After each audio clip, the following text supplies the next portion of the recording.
Ermənilərin keçilməz zənn etdiyi Ohanyan səddini Azərbaycanın igid oğulları bir gecədə əzib keçdi.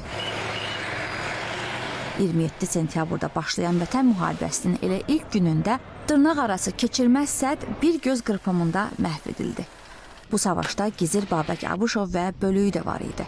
Qəhrəmanlıq rütbə ilə ölçülmür. Ordumuz bunu bir daha sübut etdi. Öz bölüyü ilə gedib həmən Abdurrahmanın istiqamətindən cəbhəni yarıb keçmişdi. İlk cəbhəni yarıb keçən uşaqlardan biri olmuşdu. 27-si səhər-səhərdə mən ona zəng elədim. Atışma başlamışdı. Buradan da hiss olunurdu. Atışma başlayanda mən dedim, Babək nətərdə, dəsən atırlar belə elə. Dedi, at.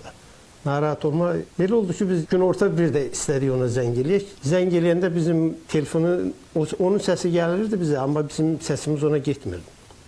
Elə əlavələ dedi, saat artıq 2 idi. Ondan sonra bizim əlaqəmiz olmadı. Gecə məlumat gəldi bizə ki, şəhid oldu.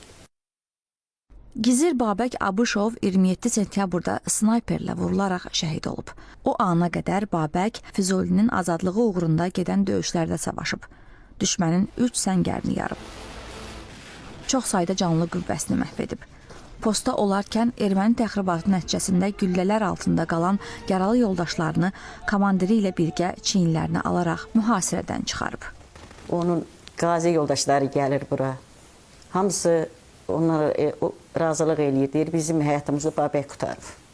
Neçəsi gəlib burada, hamısı. Əskərləri gəlirdi. Deyirdi ki, anamız kimi, atamız kimi bizə baxıb Babək.